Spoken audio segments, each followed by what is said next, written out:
I would like to apologize to every single Barcelona fan in the entire universe because for a very, very long thing. First of all, I want to say, what's up, everybody? I think when you watch football and you give an opinion on a player or a team or a manager, that you have to be okay with having a pimple this big on your face. No, I got a massive pimple here, bro. It's like I don't know, a mountain. You have to be okay with being able to say like, hey, I was wrong. I was wrong. I was wrong, and I'm okay with saying I was wrong. There's nothing wrong with that. There's nothing wrong with you admitting that you were wrong with an opinion or a thought that you had. And to all Barcelona fans in the world, I just want to say to you, I apologize. Because for the longest time, I did think Xavi was the man for the job. For the longest time, I thought Xavi was going to be the man for the job at Barcelona because I thought that he would be able to unite the fans and the board and the players, and because he knows the Barca way, to bring everyone together and make it gel and kind of be the glue to a situation that was a tough situation financially. And I thought that Barcelona was going to go through this little phase of trying to get back to being Barcelona. But then they go out and they sack Xavi, and they sign a guy called Flick, right? And what happens after this is magic, because I now look at you as I give you my reaction to Barcelona versus Villareal, 5-1, by the way. I now look at you and say, who stops this team? Who stops them? Who stops this team? Who stops this team? And I know people in the comments are going to say Real Madrid, Real Madrid, Real Madrid, Real Madrid, Real Madrid. And listen, as much as it's always Real Madrid for me, I agree with you. But when you look at the product that's on the field for Real Madrid and the product that's on the field for Barcelona, Barcelona looks better right now. Real Madrid has phases in games where they look incredible, but Barcelona throughout 90 minutes just look like a really, really, really crazy team. So their press, I feel like Barcelona is back. And I don't want to speak too soon because what are we, 6 games into the season? So I don't want to speak too soon when I say that. But when I pull up the standings right now, and the reason I'm pulling up the standings is the first thing I want to tell you is that Real Madrid has an insane defense. Real Madrid has only suffered 3 goals, where Barcelona has suffered 5 goals. So defensively, Real Madrid has been better than Barcelona in La Liga. But the problem is this. When the season started, myself, you, the entire world of football was like, Vinicius Jr., Rodrigo, and Mbappe is going to be unbelievable. It's going to be a trio that nobody will stop. It's going to be a trio that scores 22 goals in 5 games, right? That's what we thought. Or in 6 games, I should say. Wrong. In 6 games, Real Madrid's trio has scored 13 goals, right?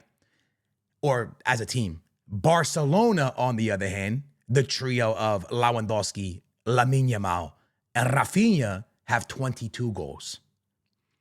Now, honestly, if you came to me and said, hey, Skills, in the start of the season, Barcelona's going to have 6 games played and 5 goals suffered, I would say, that makes sense, because their defense last year was kind of a problem, even though they have great players like Araujo and Koundé and Kubasi. Fantastic team, but defensively, they didn't look great. They made a lot of mistakes in the back. So I would say that makes sense. But if you came to me and told me also in 6 games, they'll have 22 goals, I wouldn't have known what to say. I'd have been like, I'm not sure about that. But it's true. 22 goals is what Barcelona has to start the season of La Liga. 6 wins, 0 draws, 0 losses, 22 goals for, 5 against, goal difference of 17. Real Madrid's goal difference is 10. By the way, I just want to break it down for you right now that Barcelona's goal difference to the next closest team is Real Madrid, and it's by 7. That's the gap, 17 to 10. Atletico Bilbao has a goal difference of 4. Atletico Madrid has a goal difference of 7. Barcelona has 10 goal difference on everyone pretty much except for Real Madrid in La Liga. Like Atletico would be the closest one to them. When you say that out loud, it doesn't make sense. And I'm going to tell you why it's so good. Once again, ladies and gentlemen, we get the ratings of the players. We start off with Ter Stegen, who got injured, and we'll talk about that in a minute, of a match rating in this Villareal game. of a 7, okay? A 7. You then have the best defender, from what I'm seeing, was a 7.5 from Koundé. So congratulations to him. He was the best player in the defense for them. 7.5 for Pedri.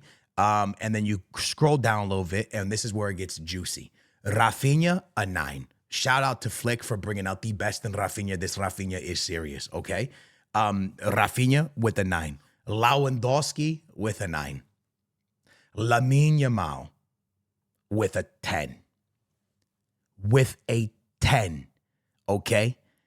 Lamine Yamal was less involved on the night than he would have liked. However, did not stop him from being decisive. The golden boy, I'm reading this off of a website, Favor was one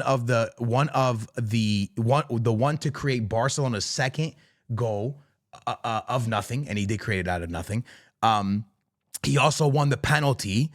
Later, Yamal proved a stunning outside the foot. Rafinha for a filthy goal, or for the 5th goal, I should say. So listen, the best player on the field again, Lamine Yamal with the 10.0, Rafinha with the 9, and Lewandowski with the 9. The things I want to talk to you is, one, not Lamine Yamal, because Lamine Yamal is a Barcelona superstar. There's no point of us talking about that anymore. We understand that. Anyone, like I said, we've said it a million times, anyone that believes that Lamine Yamal is going to fall off, you don't watch football. You don't take football seriously. Lamine Yamal is going to be levels in football. Can he achieve what Vinicius Jr. is doing? Yes. I think he could be better than Vinicius Jr., and that's saying something because I love Vinicius Jr., but I think Lamine Yamal could be and will be the best winger in the world, because at his age, he is still a baby, and he is going to learn things about football, and managers are going to coach him up, and he is going to become one of the world's best footballers we have ever seen, ever. And that is saying something, because Lionel Messi played and Cristiano Ronaldo played, and we watched them play. But I'm going to tell y'all something right now. I have never seen, and by the way, I watched the Messi's beginning of his career, Ronaldo's beginning of the career. I watched everyone's beginning of a career. Not everyone, because I'm not that old, but I watched those guys' beginning of a career. I have never seen someone so young be so impactful in a team so quickly. What I mean by that is, this Barcelona was a Barcelona that some will say for Barca standards was struggling. Lamine Yamal comes in, and he is the difference. He is the beast. He is the monster. He is Barcelona at that age. You know, when Messi stepped on the field at Barcelona, there was players that were better than him. There was Ronaldinho. There was other players on that team. When you look at this Barca team, there is no one better than Lamine Yamal. This is Barcelona's team. This is Lamine Yamal's team at that age. That is saying something, bro. That is saying something. That would me be coming to you right now and saying, oh yeah, Endrick is Real Madrid's best player. Like, that's the same standards right there, bro, because of the age, you understand? Endrick's not Real Madrid's best player. Lamine Yamal is 100% Barcelona's best player. I don't care what nobody says. It's not Gavi, it's not Pedri, it's not Lewandowski, it's not Rafinha, it's not. Lamine Yamal is Real Madrid's best player. Barcelona's best player. Facts, bro. It is what it is. So we can stop arguing that. And he's not gonna fall off. He's not gonna be the next Fati. At the end of the day, this kid is phenomenal, okay?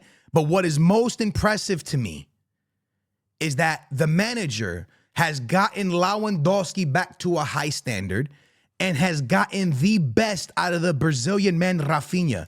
And I just want to say to every single person watching this, and to every single Barcelona fan, because I know a lot of Barcelona fans are going to agree with me when I say this, there was a time where Barca fans wanted Lewandowski out of the starting 11. There was a time when Barcelona fans wanted Barca to sell Rafinha. That is all a thing of the past because of this new manager. All Barca fans want Lewandowski starting for sure now. All Barca fans want Rafinha starting for sure now. All Barca fans want Lamine Yamal starting for sure right now. And one thing that's absolutely going to blow people's mind when I say this, because I want to say this in the most respectful way possible, and I don't want anyone to get mad at me when I say this. Gavi's injury low-key may have helped Barcelona in a way to start this season, because what it's done is it's given a balance to, like, because with Gavi there, you got to find a way to put him in the team. And that means you might bench Rafinha.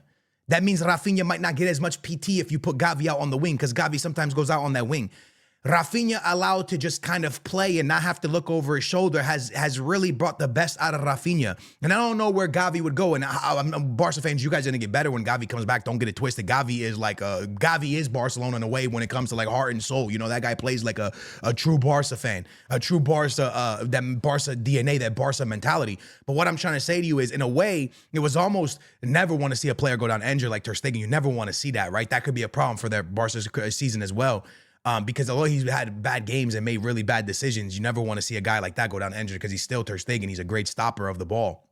But at the end of the day, what I'm trying to say to you is, maybe this little injury to Gavi, which it wasn't a little injury, but maybe that injury to Gavi allowed the team to catch its form. And now when Gavi comes back fully healthy, you know, sliding him into just a team like this is going to be phenomenal, right? But it allowed Rafinha, it allowed players to kind of know what their role is, know where they're going to play, and here we go, let's cook. So, listen, Barcelona fans, congratulations. Y'all are back. Y'all are really, really back. Y'all are truly back. Y'all are exciting to watch. Y'all have exciting players. Lamine Yamal is amazing. Y'all have just amazing team to watch. Rafinha is even fun to watch.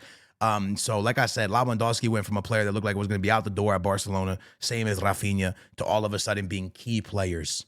Congratulations to Barca fans, man. Listen, the truth is this. I hope y'all keep cooking. But I hope Real Madrid win the league. I hope I'm not getting, like, don't get mad at me for saying it, bro. Like, it's okay. I think y'all agree, right? I want to watch y'all play good football. I want to watch Lamine Yamal keep cooking up the entire La Liga. But y'all losing La Liga by 1 point, would it be bad? It'll be good for y'all. Like, you know, it'll be fine. It'll be fine, dude. It'll be fine. Like, it'll be fine. Maybe even a final appearance in the Champions League, you know, against Benfica in the final, and the Benfica beat y'all. I'll take it, bro. I would take it.